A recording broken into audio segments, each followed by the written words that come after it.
This is a response to Travis's video about his first pickup truck, and I will link to that video down below because that's what any reasonably good YouTuber would do. So it got me to thinking about my own first car because I don't have a car anymore at the moment. And so I got to thinking about the one that I did have when I was 16. And I consider this to be a classic kind of baby boomer first car experience. Even though I'm not a baby boomer, my parents are baby boomers. They bought a Volkswagen Beetle for me, and it was delivered on a flatbed truck in a zillion pieces. And, you know, my dad was kind of what I would consider kind of a classic baby boomer type guy.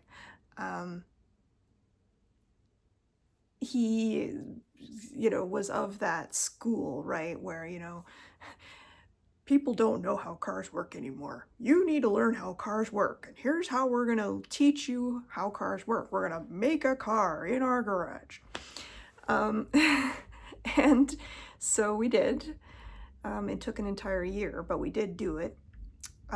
It was interesting because it showed me perspectives on lots of different stuff, really. I could talk for a long time about things that I learned and did as a result of having that car. Strangely, it touched a lot of aspects of my life, quite honestly. My writing that I was doing in university was all based around that experience, the garage experience, because for good and for bad, gender roles are what they are, and certainly in those days, this was the 1990s, the girls that I went to high school with, they did not do that. They did not go in the garage. My own mom didn't go in the garage. But my dad was like, nope, you need to learn all these things. So I learned stuff that a lot of people like me did not need to learn how to do, or just didn't bother, right? Like, even just driving a standard transmission, a lot of people that I went to school with didn't learn. And it's especially rare nowadays, quite honestly, now, all these years later. I did kind of classic auto shop things, gapped spark plugs, timed the ignition, dealt with the carburetor that was being problematic on many occasions. And it was an interesting kind of experience to go through because it did show me that I can figure things out even when they're kind of beyond the pale of my skill set that I understand myself to have. I've always been in the fine arts and that kind of thing, never the mechanical stuff. That's just not who I am. But I learned as a result of that experience that I can figure those things out when I am presented with the opportunity to do that. I also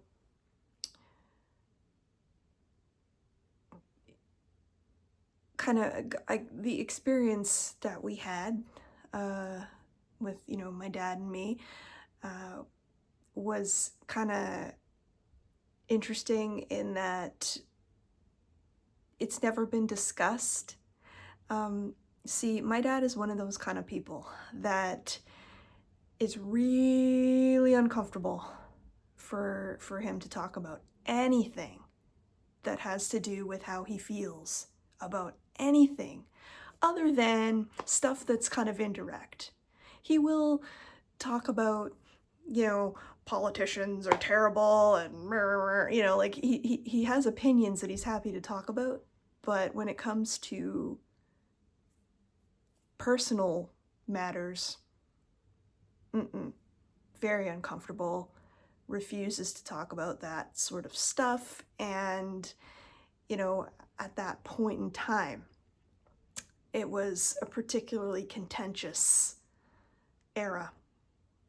And I know that through doing that, he wanted to build some sort of a relationship with me. I know it sounds really cheesy, but I firmly believe that that's why that car happened the way it was. Because I remember when the flatbed showed up with this car that was in a zillion pieces, didn't even look like a car.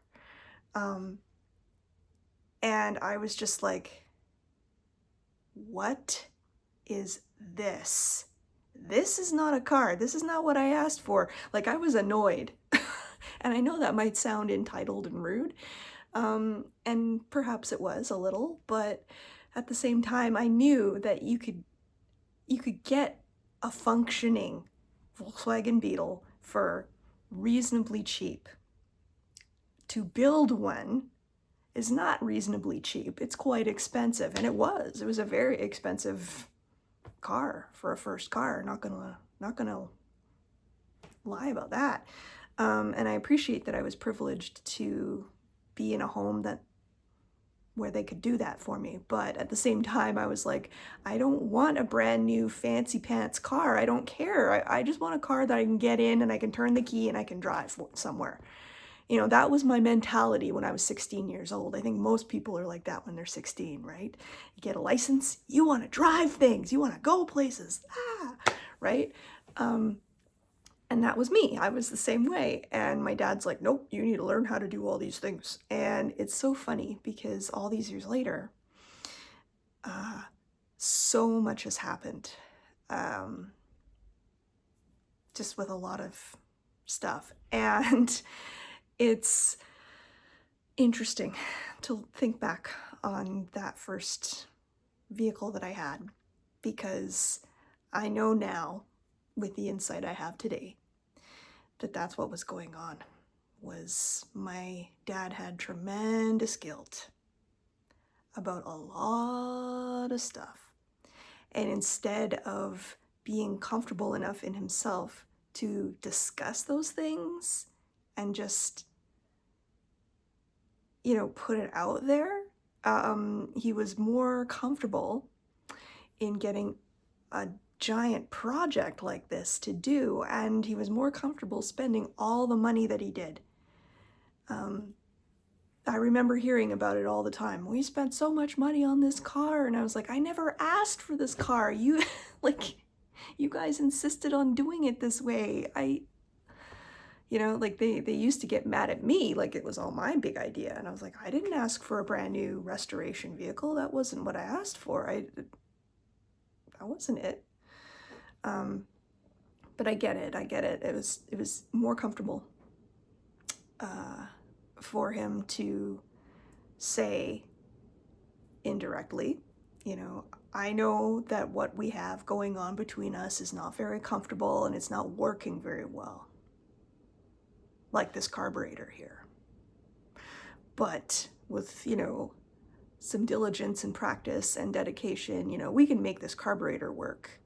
And I think in his mind, getting a carburetor to work was the same as getting our relationship to work again. I know, again, it sounds really cheesy, but I think that that's what was going on.